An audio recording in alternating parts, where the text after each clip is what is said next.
Halo, selamat pagi. Good morning.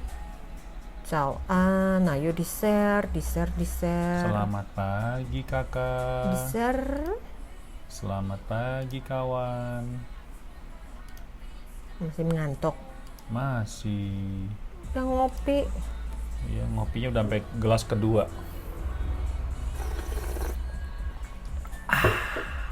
Gila. Seruputnya, Segarnya. nyeruputnya. Oke, kita mulai. Halo kawan-kawan, apa kabar? Selamat berjumpa kembali bersama dengan Agam. Saya di sini Agung Sunarto. Amina Chandra hadir lagi. Kita berdua di Yes. pagi yang ceria Cerah. nggak sih? Cerah. Ceria. Katanya Kak Amina cumangat. Katanya Ada Nenek yang Nila ngantuk. jempol sama muah gitu. Cium dan peluk. Halo Nenek Nila. Nol Cunil, pagi Ko Agung, pagi Nor. Mutiara Senja juga menyapa dari Sincu, ibunya Raihan Bunda Cisari, ada Yunitan, ada Chan Fatima Ikhlas. Kenapa di atasnya masih ada conteng-conteng sih hurufnya? Keren kan? Iya, pagi-pagi sayangku. Iya, disapa dengan sayang. Iya, Wes, Yuwis langsung bilang. semangat. Gauca. Wah, Gauca. gila. Pakai bahasa Thai. Hebrat. Gauca. Gauca. Aneh gau. Aneh gau, cegau. Oke, hari ini kita bakal ngomongin informasi naker, tapi sebelum itu kita pengen ngomong-ngomong dulu nih menyambut bulan Agustus ya.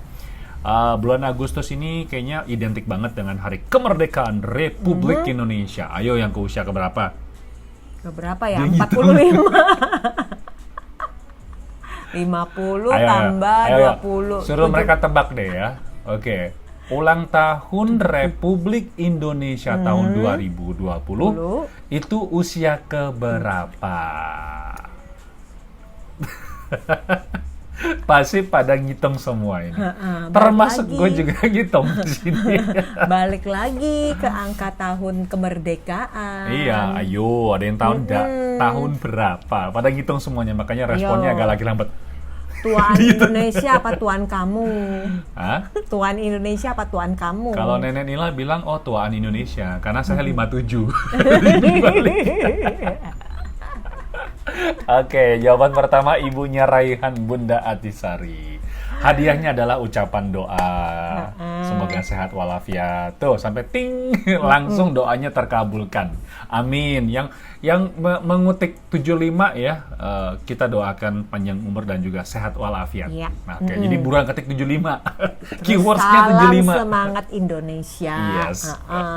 Oke, jadi di tahun yang ke-19 ke tahun usia 75 ini biasanya Agustus lah identik ya dengan itu ya. Tapi ngomongin soal bulan Agustus juga ada ya, Agustus ulang tahunku Mas Agung 17 Agustus. Oh, Rosmarina 17. Sudah 75 tahun. Jahat ya. Kamina.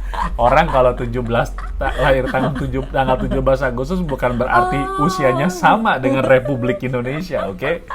Ya siapa tahu ya, tapi orangnya masih aktif. Oh gitu. Masih suka nonton live Oh, gitu. Umur usia 75 loh ya. Nggak main-main, mainnya Sya- HP, mainnya iya. nge-live. Iya, Wes. tuh kan Mainnya TikTok. katanya Nenek Nila, iya namanya juga nenek-nenek, ya maklum aja kalau usianya 75.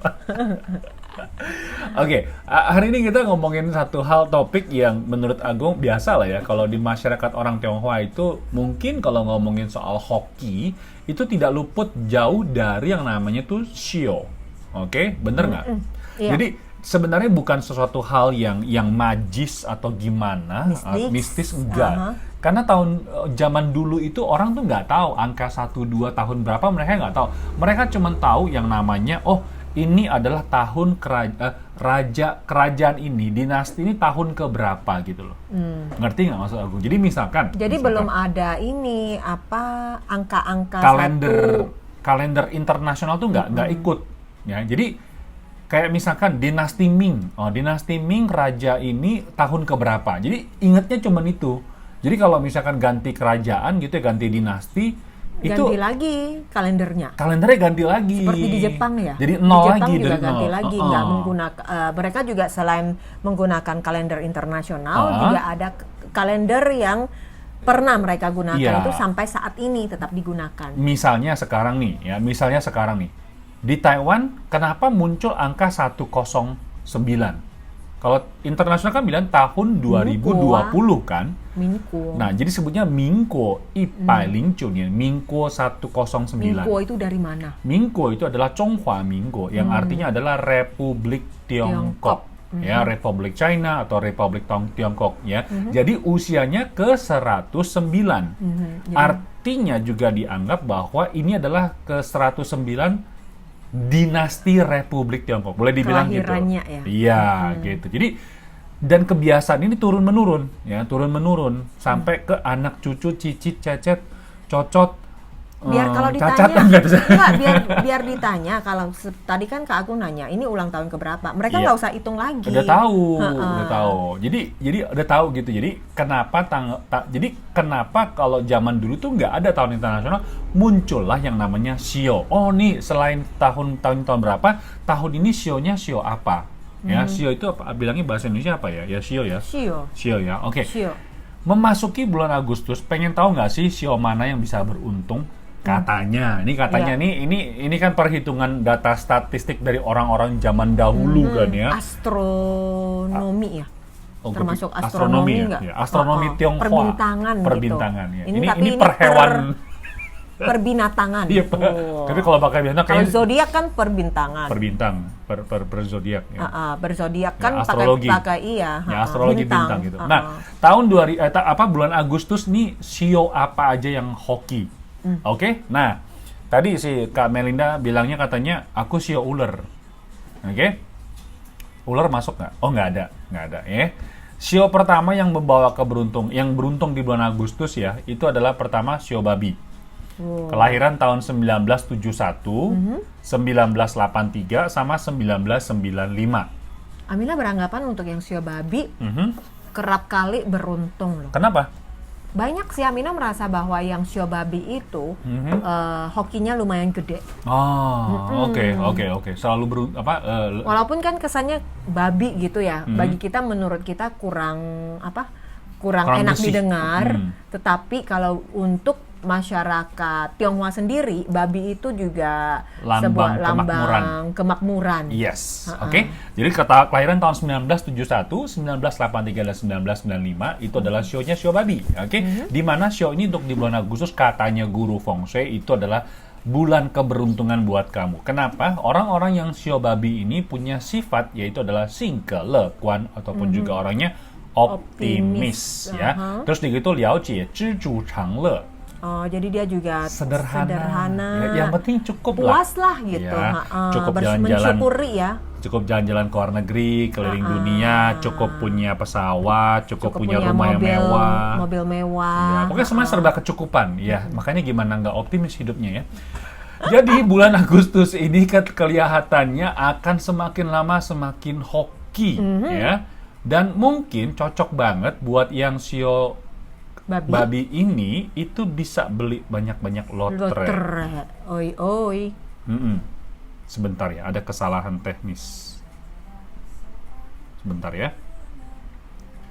Jadi cocok banget nih ya, kamu tuh beli lotre katanya. Oke, sebentar ini kok tiba-tiba error ya. Bentar ya Kak.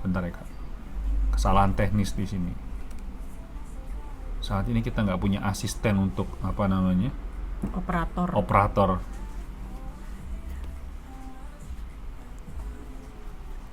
Jadi yang Shio babi ini cocok banget untuk beli lotre sekali lagi ya. Oke, Shio yang kedua adalah Shio monyet ya. Monkey.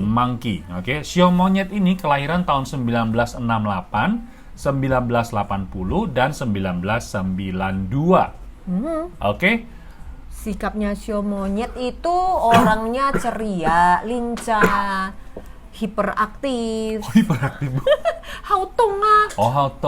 Ya sesuai dengan gitu dengan karakternya ini ya.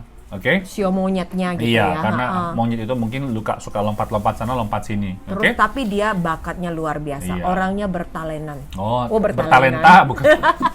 Kemana-mana bawa talent. Iya. Oke, jadi ini bulan bulan Agustus ya. Dalam 10 hari ini tuh akan membawa akan lebih beruntung lah, banyak hokinya gitu ya. Hokinya makin berkembang. Dan sio yang terakhir adalah sio kelinci. Aduh, bentar nih, aneh nih kayak komputernya. Sebentar ya Kak ya. Agak ada sedikit kesalahan teknis ini di sini.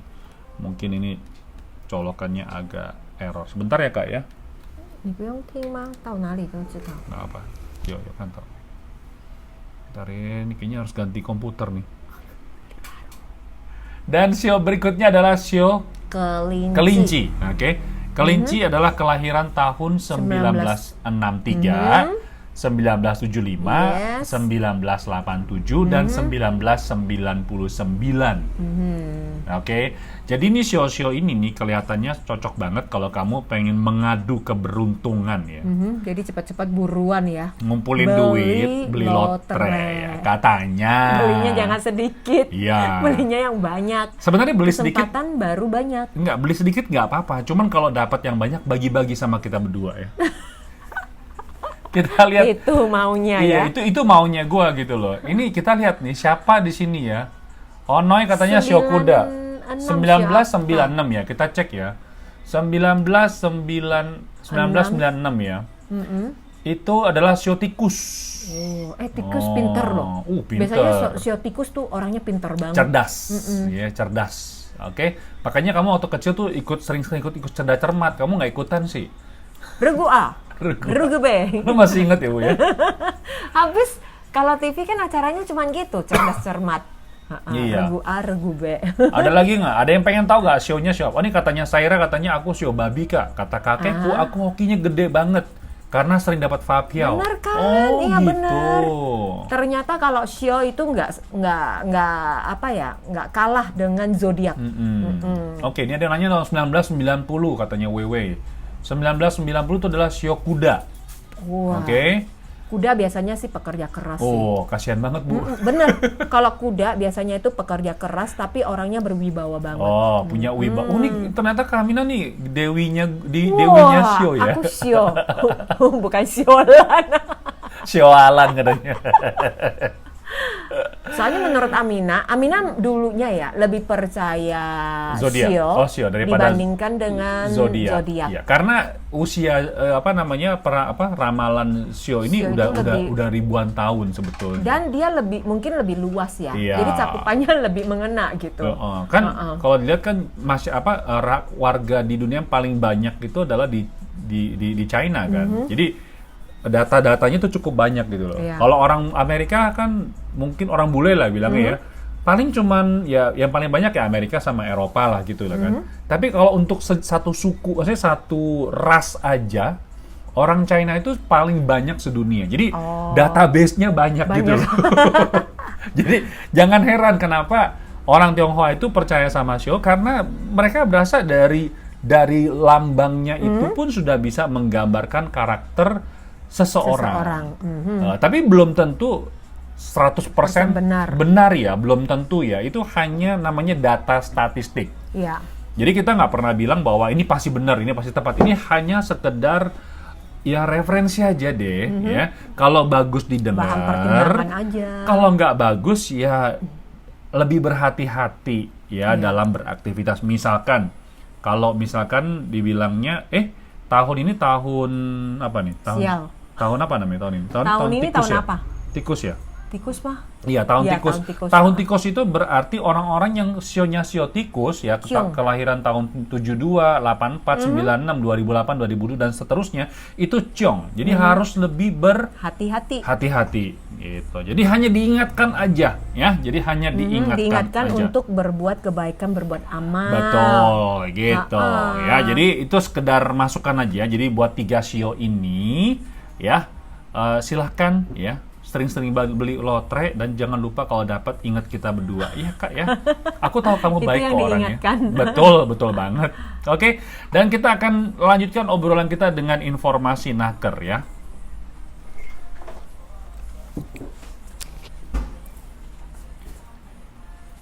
Oke, kita lanjut dengan obrolan informasi naker. Kalau misalkan kalian ingin mengecek ya, apa namanya, Shio, nanti kita bisa coba, nanti Agung sharing ya, kira-kira untuk ngecek tuh di mana. Mestinya di Google tinggal tanya aja ya. Cuman untuk bulan Agustus sampai Oktober ya. Oh enggak, maksudnya cuman 3 Shio aja yang beruntung. Tahun ini ya, tahun ini. Ya, tahun depan belum tahu. Oke. Baik, kita ngomongin lagi soal informasi naker. Ini berkaitan dengan kondisi COVID di Taiwan.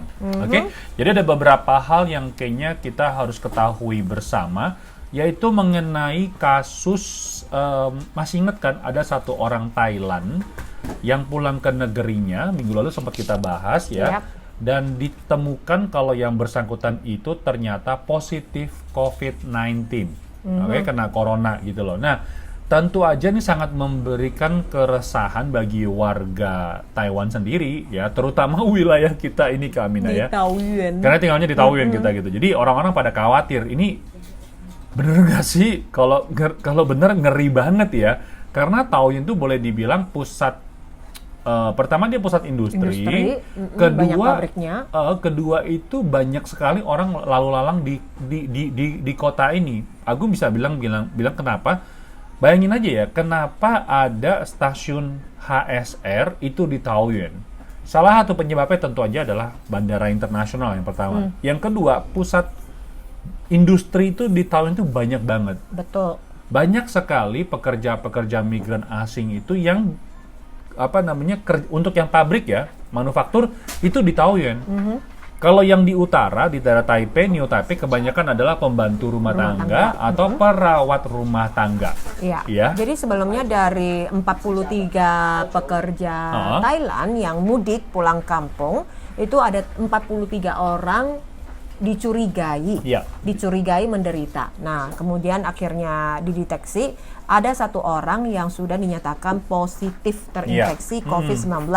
Jadi ini juga membuat kekhawatiran bagi Taiwan sendiri ya. Betul. Karena sebelumnya mereka pulang, mereka juga harus melampirkan surat pernyataan kesehatan. Yes. Ya, PCR ya, yang disebut dengan surat PCR. Bukan surat dari pacar ya Kak ya. Jadi pemeriksaan kesehatan. Jadi dari dan sekarang ternyata begitu dilakukan pemeriksaan oleh petugas kesehatan di pemerintah kota Taoyuan, alhamdulillah ternyata semuanya negatif. Oke, jadi buat kawan-kawan yang di Taoyuan, kita mestinya bertepuk tangan ria sampai saat ini. Kawan-kawan yang berada di Taoyuan ternyata itu aman. Jadi bisa beraktivitas secara normal, terus begitu juga nggak usah khawatir. Karena kemarin itu sempat tersebar luas ya di sosial media itu, orang-orang ngebagiin, kayaknya untuk yang tinggal di Taoyuan kayaknya harus hati-hati deh, karena pekerja migran yang di Taoyuan yang terinfeksi setelah pulang ke negerinya, sebelumnya 3 hari sebelum kepulangan tuh dia tuh udah kemana-mana gitu ya. Jalan-jalan ke pasar malam, di jalannya ini, ke gangnya ini, sampai bikin orang, aduh ngeri banget, gue sempat kesana lagi katanya gitu. Jadi itu udah sangat meresahkan. Jadi sekali lagi, kalau misalkan kita terima informasi seperti itu, ya jangan langsung mudah disebarkan, karena pada akhirnya itu bisa dikenakan denda sebanyak $3 juta Taiwan atau 3 tahun kurungan. Ya itu udah termasuk tindakan pidana ya. Jadi harus berhati-hati. Membuat gelisah masyarakat. Iya. Nah, kalau misalkan tadi di daerah Taoyuan, sekarang kita pindah ke wilayah Taichung. Oke. Tadi ngomongin orang Thailand. Oke, sekarang ngomongin dari Belgia. Oke, Pilih ya, Belgia. Belgia itu Eropa. Oke. Terus kemarin itu sempat heboh juga ya, kalau pekerja dia tuh sebenarnya ekspat ya, pekerja kera putih gitu ya, engineer dia itu. Jadi yang bersangkutan ini tuh di bulan 3 pas dia masuk ke Taiwan ini, itu dia udah kehilangan panca indera perasa. Indera perasa itu udah nggak, kok panca ya, indera udah nggak bisa merasakan lah ya, manis, asin itu udah nggak bisa gitu. Terus kalau garis manis lewat gitu dia nggak tahu kalau garis itu manis gitu. Kok sepet ya? Nggak, bukan sepet, kok hambar ya? Gitu. Jadi kasihan juga dia udah nggak bisa membedakan cewek manis sama cewek hambar gitu. Jadi ganteng-ganteng dari Belgia ternyata kasihan juga ya. Nggak lah, bercanda ya. Jadi yang bersangkutan ini memang dia itu sempat udah terdeteksi dia itu memang terkena COVID-19 sebelumnya dan udah sembuh sih sebetulnya gitu ya. Dan yang bersangkutan ini setelah masuk 2 bulan di Taiwan nggak ada gejala. Jadi dia semacam kayak apa namanya, jadi pembawa dari COVID-19 carrier-nya. Terus tentu aja yang bersangkutan ini karena dia tahu selama 2 bulan ini dia tuh berinteraksi sama siapa saja. Kalau dilihat sebetulnya selama 2 bulan hanya bertemu dengan 89 orang, kayak orang ini kehidupannya mungkin lebih nggak meluas gitu ya. Ya udah lingkungannya temennya itu aja gitu atau ya temennya saja gitu. Iya. Jadi karena hal seperti ini itu juga membuat resah nih teman-teman yang orang-orang warga di daerah Taichung ya. Pada resah, aduh gila, Taoyuan baru selesai sekarang Taichung ada lagi gitu loh. Nah, tapi untung ya ternyata sampai saat ini tidak ditemukan yang namanya penyebaran setempat. Ya, jadi maksudnya penyebaran komunitas atau penyebaran setempat itu misalkan dia tinggalnya di sebuah apartemen.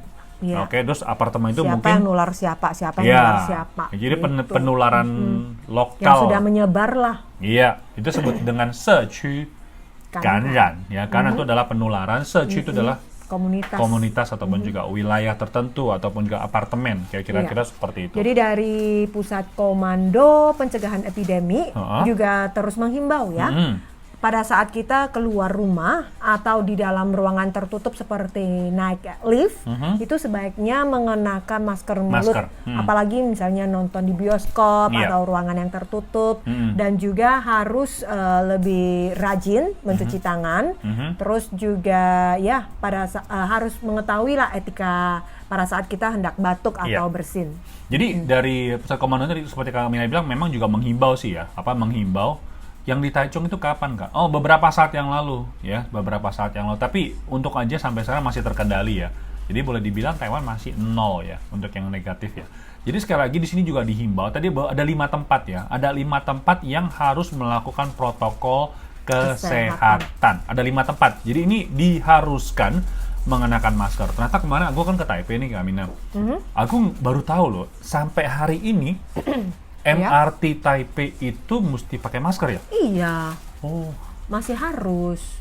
Jadi kemarin kan aku kan seharian pergi ke Taipei nih ya. Ada apa namanya ikut seminar. Terus begitu udah lama banget Agung pertama nggak naik MRT. Kan setiap kali kalau lebih sering ke Taipei itu bawa mobil ya. Terus kemarin itu kan malas karena alasan ekonomi ya, finansial kan kalau parkir mobil di Taipei kan seharian kan mahal kan, tiap pertama begitu bensinnya 50. Belum lagi susah nyari parkirnya, belum lagi biaya tolnya juga kan mahal. Kalau dihitung itu ada rugi lah. Aku pikir udah naik HSR aja lebih cepat. HSR apa MRT? Nah akhirnya naik HSR, awal naik HSR. Jadi HSR mahal loh. tapi kan lebih cepat sampainya. Sampai ke Taipei paling cuma 20 menit. Oh, iya dari Chongli sih ya. Dari Chongli. Terus begitu ya udah, begitu sampai di gerbang HSR, aku nggak pakai masker. Gimana dong? Udah gitu dibilang, Shensen nyatai kocao. Oh ya, yaudah, untung bawa gitu loh. Ya udah langsung bawa, langsung pakai lagi. Pakai, ya udah ternyata HSR pun juga masih harus pakai masker. Iya, dan HSR itu pakainya itu juga harus lebih benar. Iya, kalau sementara di bus umum, banyak sekarang yang mulai mengenakan masker. Ada yang mungkin hanya digantungnya di bawah dagu, mungkin karena kepanasan ya. Lebih longgar lah sekarang, lebih longgar, orang lebih cuek lah. Sementara kalau di HSR depan pintu gerbangnya udah dijaga, udah diingatin. Betul. Terus ada yang nggak pakai dengan baik, langsung diingatin. Ditegur, ya. Terus udah gitu kan udah sampai di Taipei nih, sampai di MRT. Itu aku masih pakai masker. Jadi udah sekalian aja gitu. Terus sampai udah selesai sore kan sore mau balik nih. Pas mau balik ternyata begitu baru mau naik MRT nggak pakai masker biasa. Terus langsung ditegur sama ibu-ibu. Aku pikir mau minta tanda tangan gitu kan. Tanda tangan.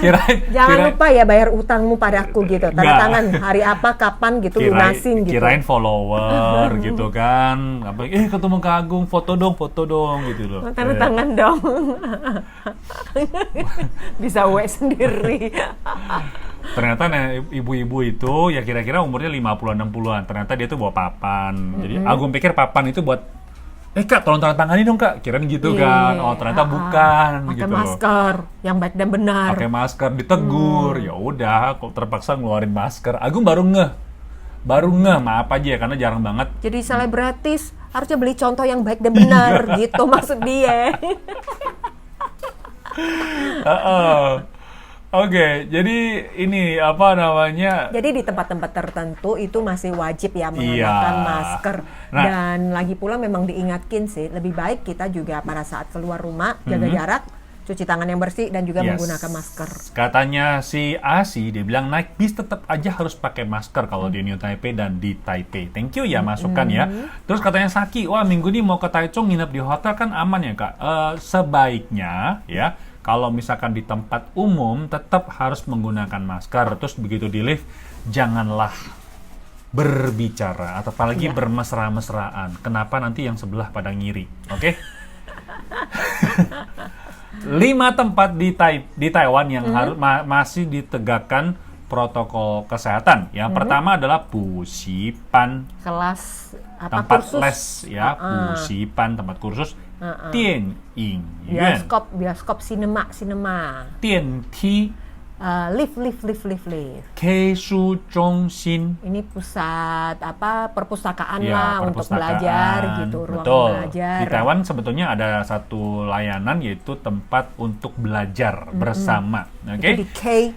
Dipukulin bukunya. Udah gitu adalah KTV, karaoke. Ya, jadi ini 5 tempat yang harus melaksanakan protokol kesehatan dengan ketat. Oke, dengan ketat ya. Oke, nanti kita akan lanjut lagi dengan informasi naker yang berikutnya. Dan tentu masih ada lagi yang berkaitan dengan kasus nih. Nih kasus ini ngeri banget. Ntar bakal kita sharing buat kamu ya. Kita lanjut lagi dengan kasus ya, dengan kasus yang terjadi terhadap orang Vietnam. Oke. Dari Rose katanya, iya betul waktu dulu aku di Taipei mobilku diderek.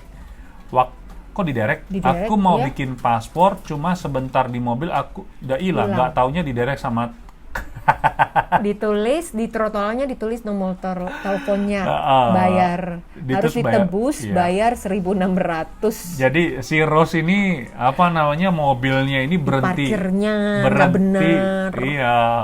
Terus di Taiwan ya kalau misalkan mobil cepet atau motor itu diderek ya, untuk ngelihat membedakan antara kendaraan itu dicuri atau tidak dicuri, lihatlah ke tanah. Itu ada kapurnya, tulisan. Dikirain dia tuh suka sama saya, ninggalin nomor telepon buat saya gitu. Iya. Aku suka banget sama motor kamu, ini nomor telepon aku. Terus silakan bayar. Iya, begitu sampai bayar 1.600 ya. Tapi mobilnya masih hilang loh. Iya. Terus kalau mobilnya nggak cepat ditebus, itu per harinya itu tetap bayar. Parkir di tempat penampungan mobil yang melanggar. Detention mobil. Iya deh. Penampungan mobil-mobil yang melanggar lalu lintas itu per harinya mahal loh Kak. Jadi begitu kena tilang buruan pergi ambil ya. Terus udah gitu juga akan yang namanya tuh apa bilangnya ya, ya udah kalau misalnya kamu nggak ngambil nanti waktu perpanjang sekarang nggak usah perpanjang itu lagi ya, SIM lagi ya. Kalau dulu kan harus perpanjang SIM, sekarang udah nggak ada, jadi udah seumur hidup ya. Kalau dulu itu kalau kamu pas mau perpanjang SIM ada tilang yang belum dibayar, kamu mesti bayar dulu baru bisa perpanjang SIM. Oke. Katanya Xiaomi di Changhua juga naik bis harus tetap pakai masker. Jadi memang seluruh Taiwan ya protokol kesehatannya masih dilakukan ya. Oke, berikutnya ngomongin soal kasus nih Kak Mina. Ini terjadi kepada pekerja kaburan, pekerja swasta dari Vietnam. Oke, jadi ini mungkin aku rasa mungkin mereka dari Vietnamnya mungkin kita nggak tahu ya. Kelihatannya seperti itu dari berita yang disampaikan ini. Ternyata warga Vietnam ini memang menjadi bandar judi. Oke. selain bandar judi, dia juga ternyata boleh dibilang semacam kayak mafia ya, mafianya orang Vietnam di Taiwan. Jadi itu kalau orang mungkin pikir mafia itu ataupun juga Heise, gue bilang apa ya? Mafia, preman. Preman gitu. Preman. Mungkin kebanyakan orang-orang Taiwan sendiri. Ternyata ini enggak. Orang Vietnam pun ternyata juga punya gerombolan sendiri dan ternyata mereka tuh melakukan aktivitas ilegal, misalkan membuka judi gelap, terus prostitusi kayak gitu-gitu dan juga narkoba juga. Jadi ini sebenarnya sangat mengkhawatirkan masyarakat Taiwan juga dan juga mungkin dari pihak kepolisian memang udah mengintai cukup lama ya. Nah, kasus yang terjadi ini juga boleh dibilang cukup unik karena ada bandar pasti ada konsumennya kan ya, ada pelanggannya juga. Dan ternyata salah satu pelanggan ini bisa bayangin nggak dia main judi sampai kalah berapa duit? $300.000 Taiwan. Main judi loh di Taiwan sampai dengan 300.000. 300.000 berarti kalau dirupiahkan berarti berapa? 300.000 dikali dengan 150 juta rupiah. 150 juta rupiah. Jadi dia tuh kalah sebanyak itu. Nah, ternyata si bandar judi ini ya, dia karena bayangin aja 300.000 gimana bayarnya, sedangkan gaji pekerja ya kita bilang dia kan juga butuh biaya hidup. Hitunglah dia itu mungkin lemburnya banyak ya. 15.000 lah. Enggak lah, 20.000 lah gue hitung. Dibagi dengan, jadi 300.000 dibagi dengan 20.000 per bulan ya. Iya, dia harus 15 bulan untuk bayar utang itu gitu loh. Harus bayar utang itu. Cewek pesek barang udah sampai ya. Thank you, makasih. Terus udah gitu dari kasus ini ternyata dia nggak bisa bayar uang kan. Nah, apa yang dilakukan oleh si bandar judi ini? Dia langsung merekam foto, merekam video, minta uang tebusan sama keluarganya yang di Vietnam. Oh, alah. Dan minta tembusan itu sebanyak 480.000. Iya, 480.000. Jadi ada bunganya. Ada bunganya gitu loh. Bunganya bertambah bunga, tambah bunga gitu. Dan ya. ternyata akhirnya kasus ini mungkin sudah diintai sama polisi akhirnya ditangkap pelakunya. Mereka juga termasuk pekerja kaburan ya? Iya, kaburan. Kaburan juga gitu loh. Iya, jadi berteman sih ya harus hati-hati sih. Dan kita melakukan aktivitas apa gitu, misalkan pas waktu santai, liburan gitu, berteman ke karaoke, terus apa? Bentar ya, kesalahan teknis lagi.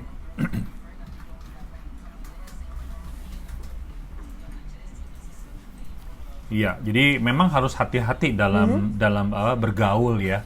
Oke. Termasuk juga untuk liburan musim panas ini ya, banyak juga pelajar-pelajar mereka mungkin dari keluarga yang sedang-sedang aja, mereka juga pengen mencoba untuk. Aduh, ini kenapa nih error nih? Sorry, maaf ya Kak ya. Ini apa namanya? Teknis, ada kesalahan teknis. Suaranya jadi nggak bisa masuk. Bentar ya. Oke, jadi bentar ya. Oke, jadi yang namanya harus berhati-hati ternyata bukan soal bukan cuma soal berteman aja nih kalau kita ngomongin hati-hati, tapi ngomongin hati-hati juga yang namanya itu memancing. Keselamatan. Keselamatan pada saat jalan-jalan, pada saat waktu santai, melakukan aktivitas santai harus berhati-hati. Iya. Iroh nanti langsung inbox saja mengenai pertanyaan kamu ya, kayak pertanyaan soal teknis ya. Langsung inbox saja bakal kita jawab kok ya. Iya. Ngomongin soal hati-hati ini mancing. Harus kita pengen mengucapkan duka cita berkabung juga karena ada seorang pekerja migran Indonesia berusia 24 tahun. Beberapa saat yang lalu itu kelihatannya dia tuh kepengen cari udang. Mau nangkap udang. Oke. Ternyata pada saat dia mencari udang, mancing udang di mungkin sebuah pengen kolam. Makan udang gitu ya. Ternyata dia tuh kepleset terus udah gitu mungkin nggak bisa berenang terus meninggal dunia gitu loh. Kelelep istilahnya gitu. Jadi yang bersangkutan ini sudah ditemukan dan kedalaman dari kolam ikan itu 3 meter. Agung baru tahu loh, kolam udang itu memang harus sedalam itu ya. Itu sungai kali ya? Kolam kalau lihatnya. tambak gitu. Yuan Oh, tambak ikan. tambak ikan. Jadi mungkin tambak udang. Makanya gue bingung, emangnya tambak udang dalam ya, 3 meter ya? Oke, jadi memang Ya harus hati-hati sih ya dalam melakukan aktivitas apapun sih harus Iya. hati-hati. Baik ke pantai, mancing ikan. Kadang juga ada yang dia nggak jatuh tapi tergulung sama ombaknya. iya, kayak ketarik gitu loh Iya. ya. Jadi memang sih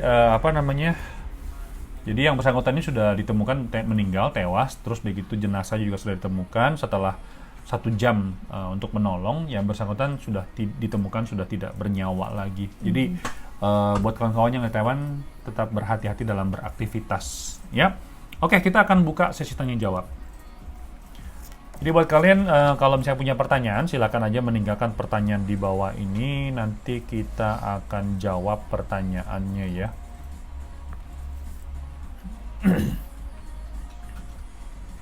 Baik, dan kita lanjut dengan sesi tanya jawab. Kalian kalau punya pertanyaan apapun, silakan aja ya meninggalkan pertanyaan di bawah ini ya. Good morning buat Wang Liu. Maaf sebelumnya di TikTok juga ada beberapa orang Vietnam sama orang Filipina yang bikin foto itu bareng sama pasien kurang baik untuk dilihat. Kadang ada orang Taiwannya juga sendiri komen terus dikiranya itu orang Indonesia. Iya sih, yowes bener. Banyak orang yang pemain TikTok itu menyertakan orang tua yang dirawat. Beneran. Ya, jangan sampai sih teman-teman yang sudah tahu adanya hukum privasi, ya lebih baik ya jangan sih ya waktu berfoto. Sebaiknya juga jangan foto orang lain, jangan melibatkan mobil punya pasien. orang lain, anjingnya orang lain, nanti anjingnya protes gitu. Kata Tete, udah di rumah aja aman, belanja online sama Kak Agung aman, iya aman, dan aman dan terjamin ya. Tuh kata Yulin Ike, tambak itu harus dalam. Dulu suaminya kerja di Malaysia juga gitu, tambaknya dalam. Enggak, soalnya Agung kan nggak pernah ketambak ikan atau tambak udang. Terus kan biasanya kan cuma lihat di TV doang, ada orang tuh turun ke tambak terus ngambil ikan gitu kan udah pakai itu loh. Di tepinya kali. Oh iya beda. Di tepi, mungkin kalau belum sampai di tengah. di tengahnya memang dalam kali gitu ya. Tapi biasanya sih kalau untuk tambak-tambak tertentu ya, maksudnya tambaknya yang nggak ada pemiliknya, itu pasti ada tulisan larangan untuk berenang. Turun, iya. Saki, berarti untuk ke daerah Taichung aman ya Kak? Makasih atas jawabannya. Iya aman sih, ya. Tapi tetap ya protokol kesehatan harus diperhatikan ya. Pakai masker, terus gitu sering-sering cuci tangan dan juga bawa hand sanitizer. Yep. Xiao Meme bilang ngeri dengernya Kak. Semoga kita semua selalu dalam lindungannya. Amin. Betul. Jadi tetap harus berhati-hati dalam beraktivitas. Dan itu juga sekali lagi pengen mengingatkan kalau misalkan kalian selama bekerja di Taiwan, please ya, kalau misalkan punya permasalahan jangan kabur dari permasalahan dan juga akhirnya memilih langkah kabur dari majikan. Jangan ya. Lebih baik konsultasi dulu tahu ke agensi untuk nyelesain ngobrol-ngobrol gitu loh masalah ya. kamu. Betul ya. Terus kalau misalnya memang kepepet udah nggak bisa lagi, mintalah bantuan dengan menghubungi 1955. Iya, kelihatannya teman-teman nih udah pada tahu semua dengan apa yang harus dilakukan selama menjalani aktivitas di Taiwan. Dan sekali lagi kita mengucapkan semoga aja kalian aman dan sehat selalu selama bekerja di Taiwan dan menjalani aktivitasnya. Oke? Saya di sini Agung Sunarto. Amina Chandra, kita mau pamit dulu. Terima Sampai jumpa. kasih. Bye-bye. Bye-bye.